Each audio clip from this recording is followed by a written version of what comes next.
Live from the Century 21 Showtime studio in LaSalle, Ontario. You're listening to the Nick and Joe Show, where we talk about the people, places, and faces of our community.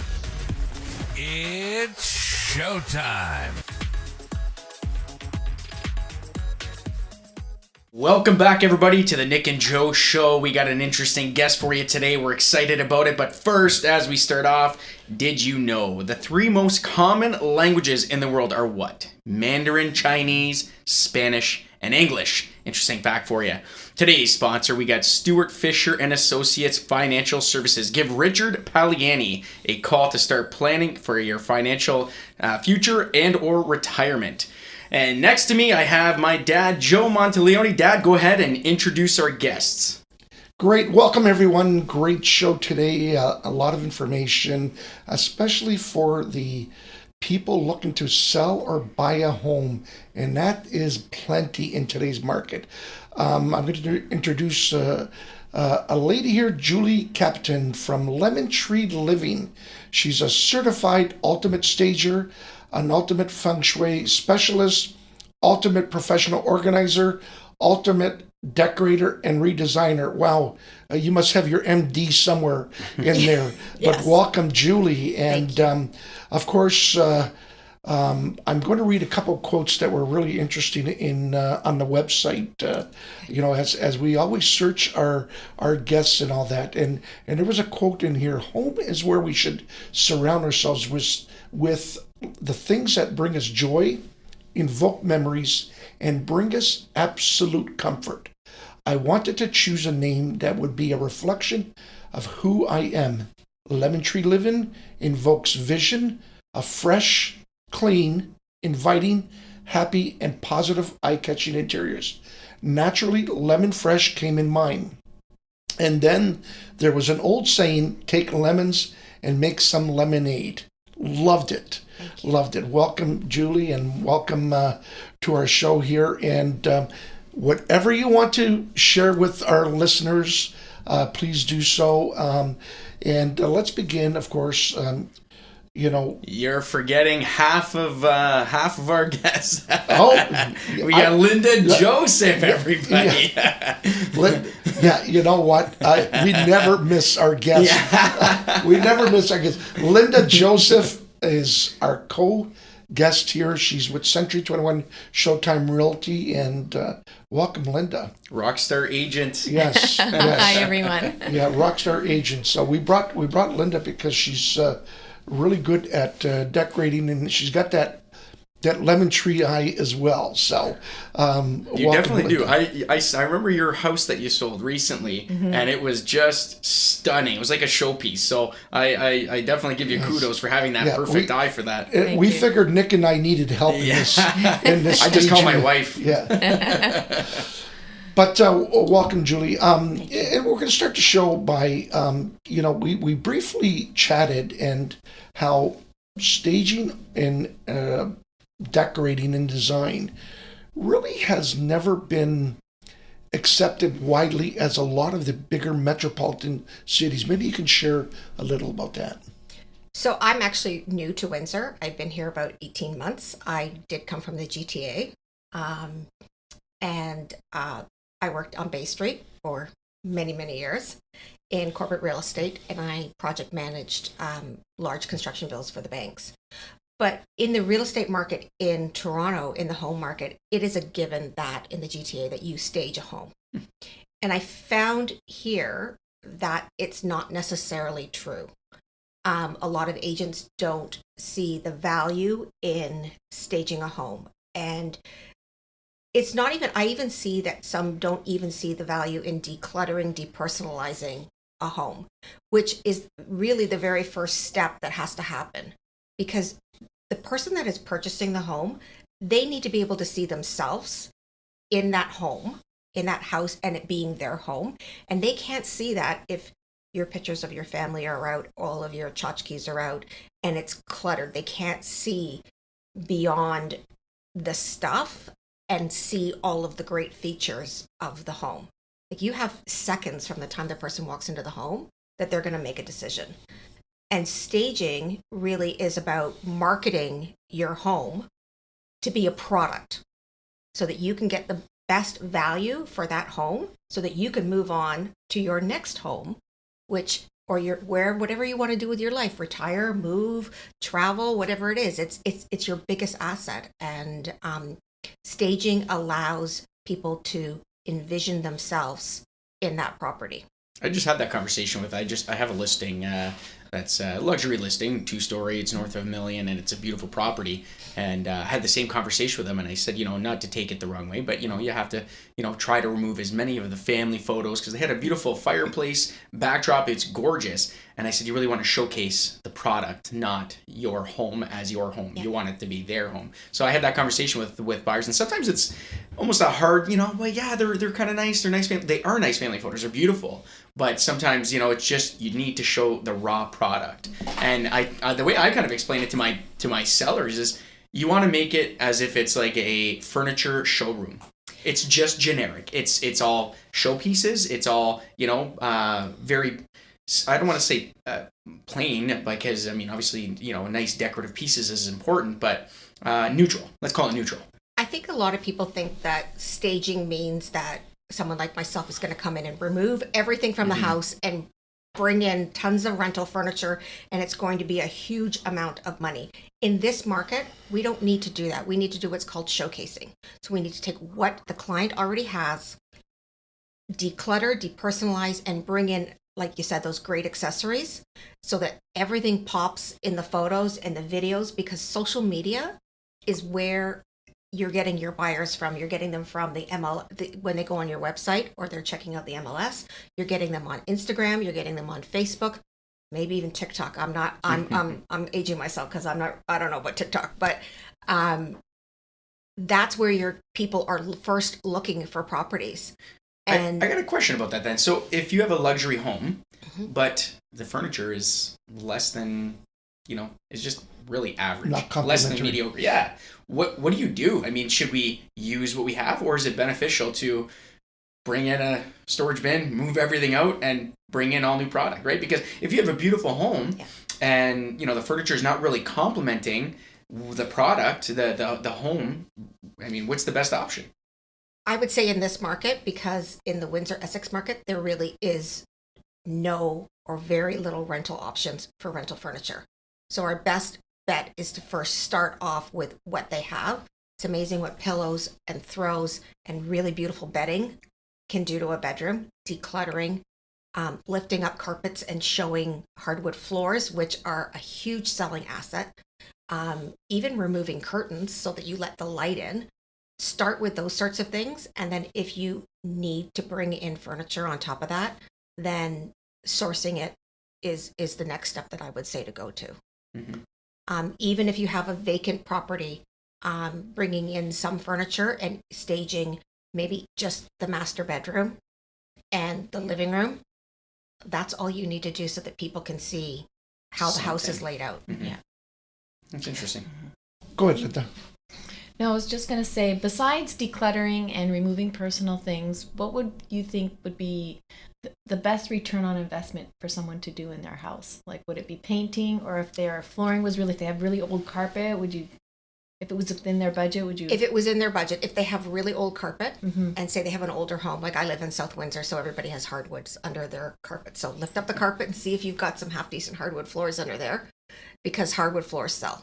So if you've got pets especially, and you've had carpet for a long time, there's some odors and smells that could come from that. And then I think that would be, or at least shampoo the carpets really well. Okay. I think that doing a really, really deep clean of your house is so important. And if you're not up to doing it, hire a cleaning company to come and do it, and everything will sparkle. Nobody wants to walk into a home that feels unclean. Because when you feel, when the buyer feels that, they're standing there and they're thinking, what else is wrong with this house, right? They can't get past it, the fact that the home doesn't have a level of cleanliness. It's amazing the slightest things really matter, right? Because I even tell people, even a broken light switch, even a broken, a burnt out light bulb, like, you want everything to be perfect. You want it to be a very pleasant experience with all the senses involved, so it smells nice, you know, the lights are just right, nothing is broken, because you're right, you don't want something to put worry into somebody's mind or have any sense of doubt about, okay, well, this is wrong, so what else? You're right, because then the mind starts to wander. But if you have kind of a well put together piece, it's, you know, it's pleasant. It's people take the path of least resistance. I had staged a home about a month ago, a little, you know, those ranch bungalows that are all attached, usually geared towards retirees. And the basement was unfinished, had one finished room in it. And I went down into the basement and I said to the agent, why is there like this perfume smell down here? Like it was overpowering. Mm-hmm. So at the other end, you don't want to be putting those smells, those fake smells into your home, because I personally was like, they're hiding something. Like, does something smell bad down here? So you want it to be just like you said, neutral. Mm-hmm. And of course, if the homeowner can afford to paint, updating your painting is a really quick and economical way of updating your home. Even if you're staying in your home and you want to update your home, paint does wonders. Mm-hmm. Yeah, that's true. That's true. Now, Julie, you know, looking at your website, you have home staging, redecorating, and home design, color consultation, feng shui, and moving preparation. Yeah.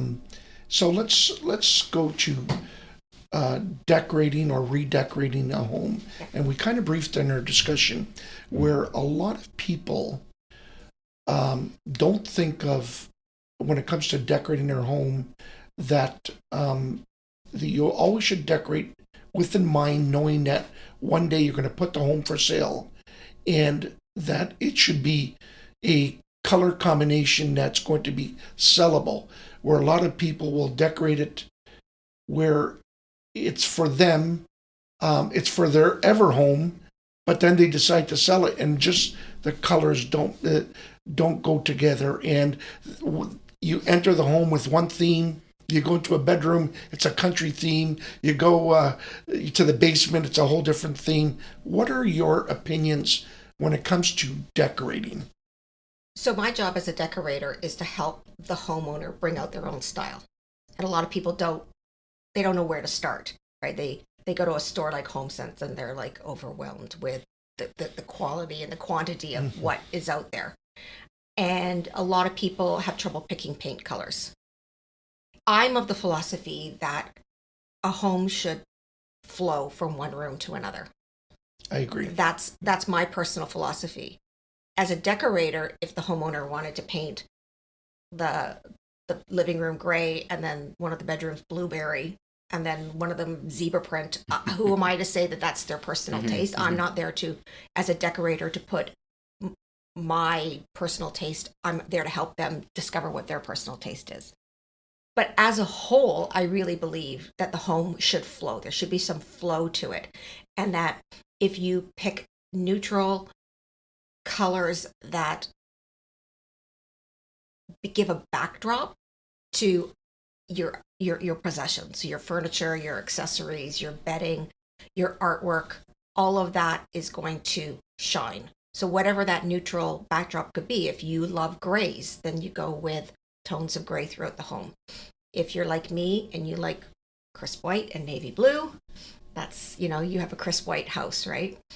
So if we were to call you as an example, I think whenever anybody thinks of an interior decorator or designer, they'll think about, paint colors and throw pillows and blankets and all that kind of stuff. Will you ever get into in-depth conversations about, let's just say somebody is looking to almost really truly almost renovate their home? Will you give advice on even hardware of like handles and maybe even removing a wall, stuff along those lines, like something major structural? I'm not an interior designer, so I can't make the drawings for somebody to do do an interior renovations, but definitely I could make the recommendations, right? Like, do you want to open your kitchen up to the living room and dining room? Well, this is possible, but because I've done enough construction in my life, I know what a load-bearing wall is. Right. So, I could say to them, okay, but this is going to be an expensive venture, because if you want it completely open, we're going to have to put a beam across the ceiling, or we're going to have a pole and maybe make a breakfast bar. Right. But definitely, if someone wants to do like renovations where they're taking down walls and stuff like that, they really need to consult an architect or an interior designer that is certified to make drawings that go for permits at the city, and hire qualified contractors, because there are many times that people hire people that are not as qualified as they should be, and then they get themselves into some trouble, right? Right. So I think the sweet spot is maybe working in conjunction with your services. So this way, you're getting the restructuring plus the perfect touch of design. Well, like to hire an interior designer to do your whole home, say if you're going to do a renovation, it's expensive. That what their hourly rate is and what my hourly rate is to pick finishes is huge. Like there's a huge difference, because they would charge a lot more than I do. And my background is really project management. Working in the banking industry, I built millions of square feet of office space and project managed like huge construction teams. So I'm used to working with contractors and electricians and architects and designers and all of the quirks that they have. So getting a client from step A all the way to the finished end of the project is where my background really is. That's awesome. Some great conversations. I think we're going to get into conversations about pricing and see, a little bit more into the details. We're going to take a quick couple-minute break here, ladies and gentlemen, and we'll be right back. So what do you think so far? Do you love us? Want to hug us? Want to send us some money?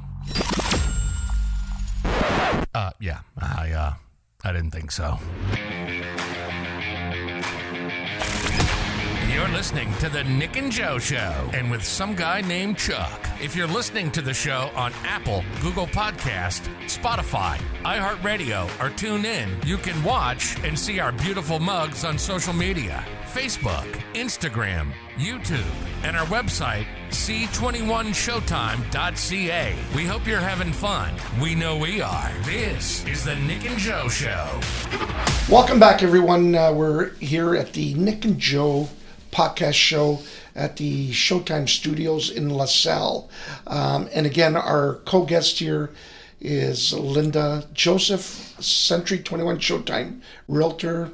Welcome, Linda. And of course, Julie Kapitan from Lemon Tree Living and Certified Ultimate Stager, Feng Shui Specialist, Ultimate Professional Organizer, and Ultimate Decorator and Redesigner. And the web page to reach Julie is lemontreeliving.com. Again, Julie, welcome. Staging, decorating is a topic that can go on, and we can be here for hours with you, and it's so exciting. We feel that convincing people, and we touched on it locally, sometimes is more difficult locally, where people have not embraced decorating or staging as much as they should. As a realtor, we believe in that.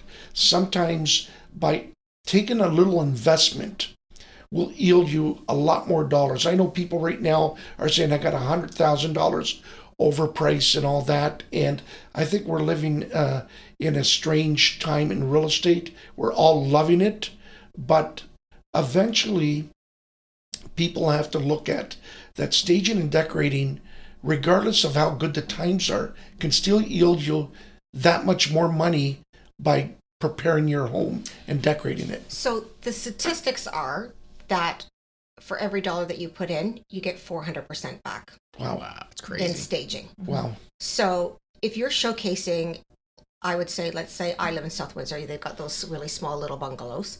And I went in and I did the master bedroom, the living room, the dining room, the kitchen, maybe 2 bathrooms, or a bathroom and a half. Artwork, all the accessories, starting $700. $700 on a $400,000 house is nothing, and that gets you 1 month of rental for accessories. Mm-hmm. So $700 starting it, because it all depends on the what the shape of the house is to start with, right? And how much has to be done. That is a small fraction. Like to put $1,000, like if you paid a cleaning company and me to come in and you put $1,000 into a $400,000 house, the return is great. Yeah, the return is huge. Mm-hmm. Yes, I agree. The return is huge.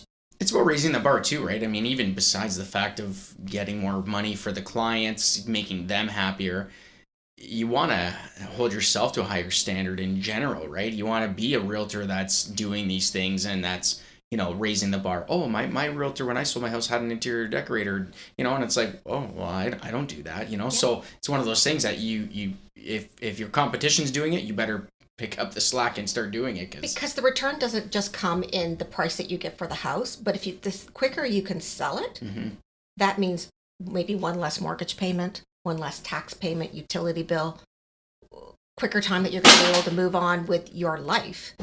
And I just think that it's value added, whatever the market is, whether the market is slow or the market's on its way up. The reality is that we are visual people, and buying a home, unless it's an investment property, is not about numbers. It's about your heart, and it's about how people feel when they walk into your home. And if they feel when they walk into your home that it's cluttered, that it's personal, like they can't see past your personal stuff, they're not going to put an offer in. And most people will make a list of 5 to 7 properties in their price range that they're going to go see. You want to be number 1 on their list. Yeah. You don't want to be number 7. I agree. My approach is always this, is that we want people to walk into the home and recognize the home and not the clutter and the junk. And believe it or not, if there's a lot of clutter, people almost forget what they're seeing because they'll go back and say, well, I can't remember that room, or I don't remember this because there was just so much distraction. We want them to walk in. And I always take the approach with the sellers is, we need to tell the story. What is the story about the home? Or what's the story about this room? And then let's bring that story out so people will remember that home, of what it's being told or shown and so forth. So that's the approach I always like to take. So I have a service where I can go in and it's $150. I go in and I meet with the homeowner and I walk through the property and I write a report with photographs, detailed every room from the outside to the inside of the house of what they need to do.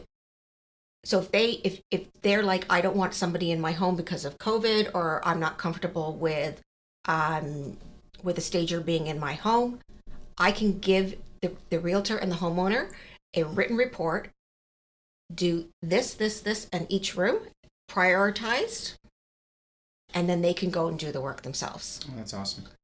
And then I have that conversation with the homeowner about the difficult conversation about having to remove their personal items and declutter their linen closets and even their kitchen cupboards, because people are looking in there, right? People are looking in their medicine cabinets. It's so funny that you say that, because it's the things that people don't think about. You're right. Yeah. How many people open up a cabinet and be like, oh my God. And the Tupperware comes flying down and they're like, there's no storage in this house. Yeah.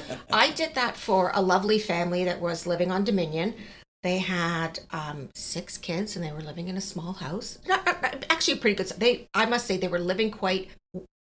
The way they had set it up, I was like, wow, it didn't feel crowded, but they had a lot of stuff. So I went through and I worked with them and I wrote them a written report and I gave them the photographs, and then I went back because they needed to paint. So I brought my paint deck back and we picked a paint color, and they went off and they did it themselves. And that's great. I'm hoping that family was able to sell their home and move off into a bigger house that accommodates their family. So in that situation, if you have a lot of stuff, I mean, are we getting to the point where you have to get a storage bin, empty out half of your home, take the storage bin away, then list the home? So on average, the home needs about 30% of their contents removed. So I would not say dump it in your garage, because people need to see how big your garage is. They want to be able to see that they can actually get a car in the garage. Yeah, exactly. So yeah, get a storage bin, storage box. I think there's a couple of companies out there, have it delivered, put in your driveway. But I would say, please have them come pick it up and take it off site, so that the front of your house photographs beautifully. And don't forget the front of your house. Like, clean up your leaves, clean your eaves, wash your windows, put a nice planter out.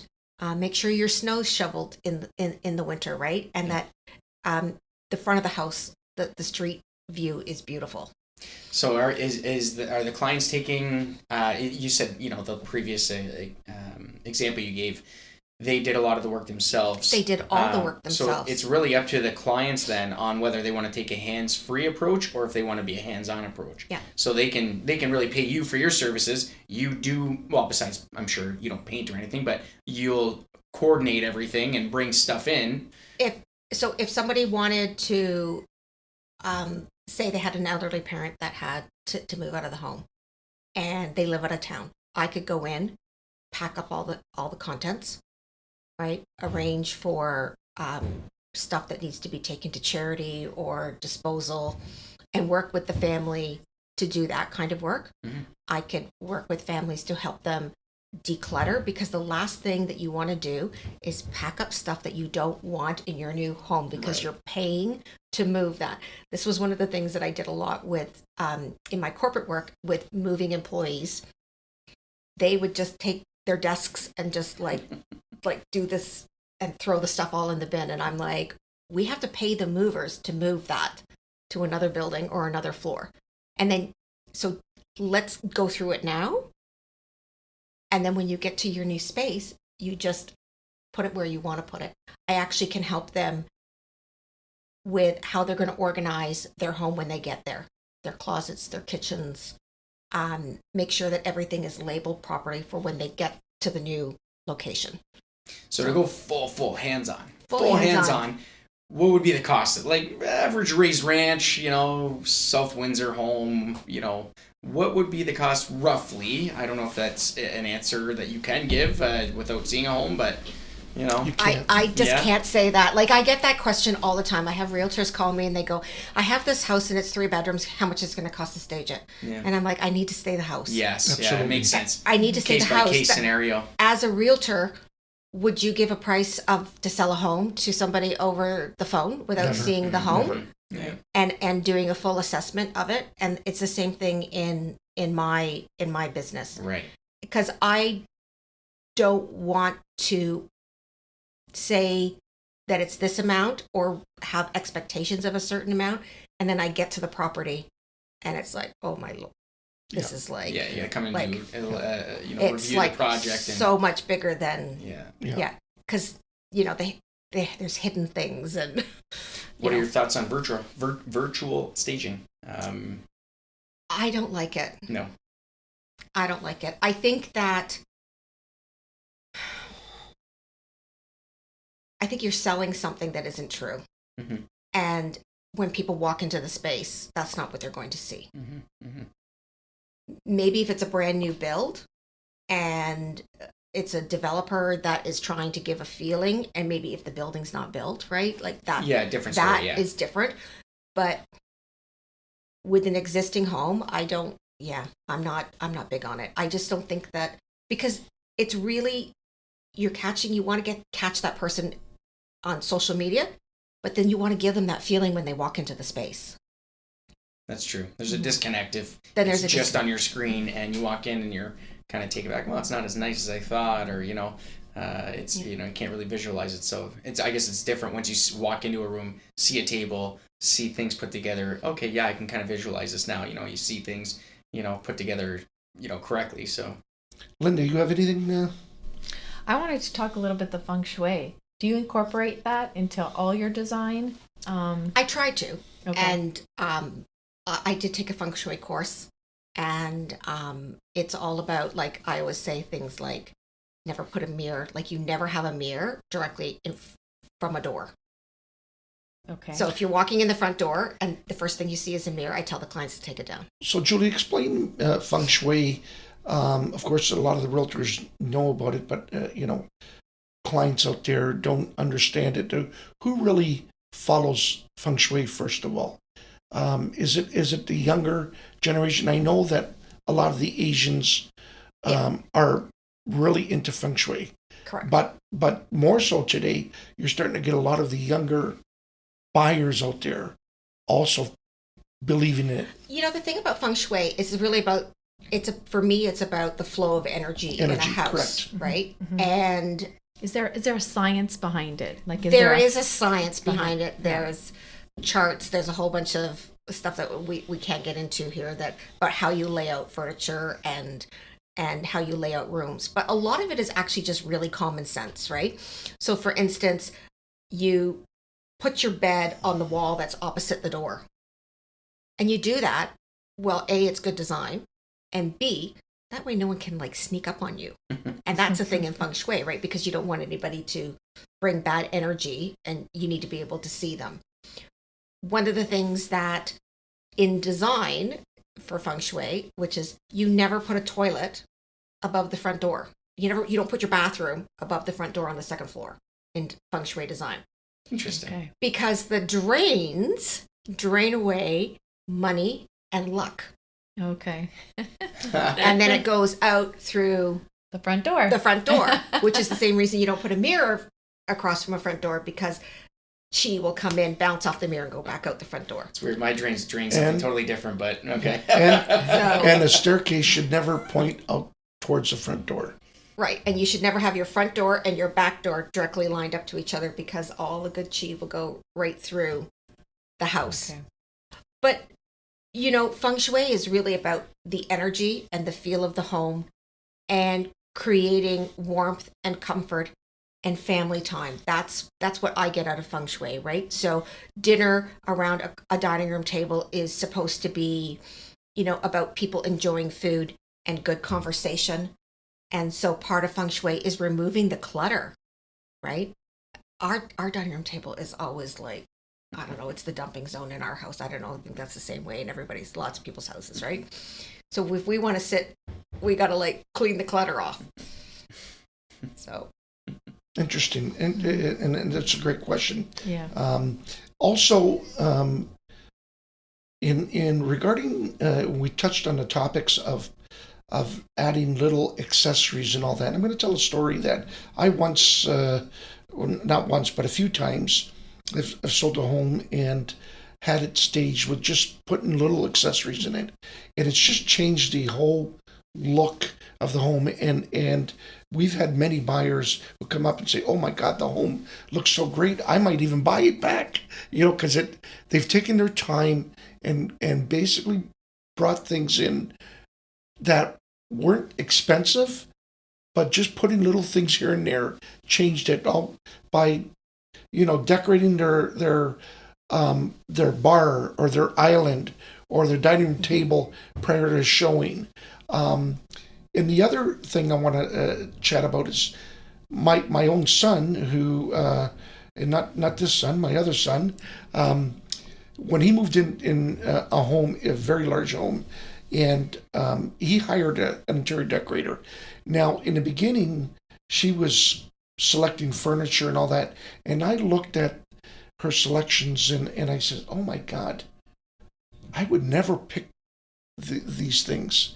But when it was all put together, including art pieces, including drapes, it almost was like, oh my God, I would have never envisioned what was put together. So I believe in interior decorating from professionals like yourself, because what you do every day, what you see, is beyond. I mean, we're realtors and we're good at what we do, but you're a professional decorator and you're good at what you do. And I that there alone convinced me why people should really decorate, because you see things beyond what we see, and of course the consumer really sees out there.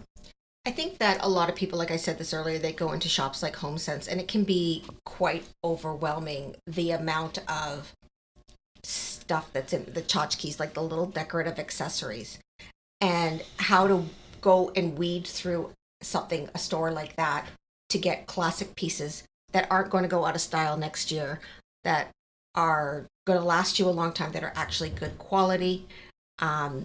Someone like myself can help you do that, right? I can go shopping with you and help you pick that so it all coordinates together and every room flows together. And even like your big investment pieces, like your furniture, your curtains can be extremely, extremely expensive.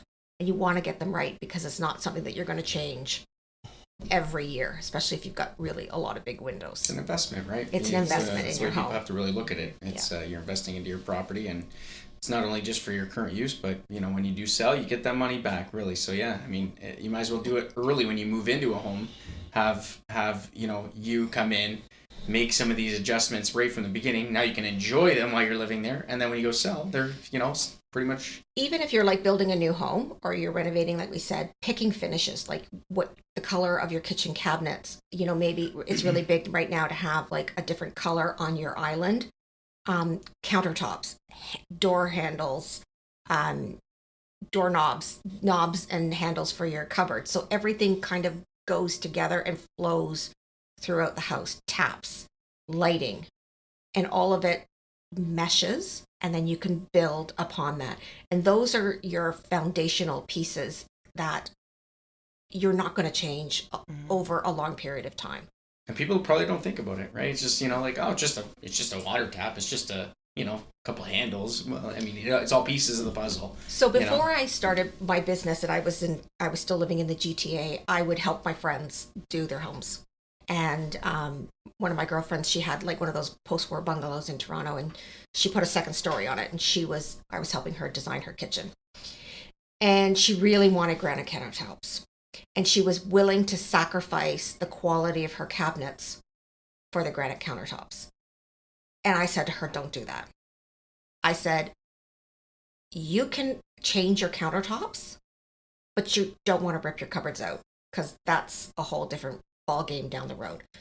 Buy the best quality cabinets that you can afford. She put laminate on the counters around, and then the island she put granite. And she said that was the best decision that she ever made, because down the road she was able to change her countertops when she had the money, but she has the most beautiful kitchen cupboards that are going to last and look. And she's been in that house now 12 years, and the kitchen is still classic. That's some great advice. I love it.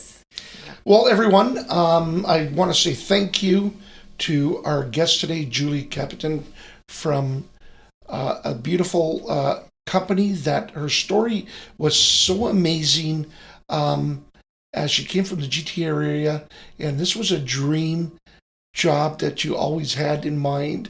Like you said, you took the leap of faith to start it, but the Lemon Tree Living company here of staging, home decor, and so forth. You got to give Julie a call. I've had the pleasure of hearing her story, and I love it. Congratulations! Thank you very much. Welcome to Windsor. Thank I know you. you're a GTA girl, but we're gonna now make you a Windsor gal here instead of a This GTA is my home. girl. Good. This is my home, and I am loving living here. I have to say that everybody is so lovely in Windsor. People are just so nice. When you go, we were at Canadian Tire on Saturday, and we had 3 lovely young people as clerks, and they were all so nice and helpful. And I have to say, when you go to the Canadian Tire that I used to go to in the GTA, they were never, you could A, never find anybody, and B, they were always kind of surly. So I appreciate, and we were like, wow, 3 lovely people. And I just find that everybody is very nice and helpful, and people are willing to help you out. And that's been absolutely wonderful for me. Awesome. Great. Welcome Great to Windsor. story. We love you. We're happy to have you here. Julie, thank you from Lemon Tree Living. Give Julie a call, and you have a wonderful day. And thank you for listening to the Nick and Joe Show. If you'd like to be a guest on our show, email us at joe@c21showtime.ca.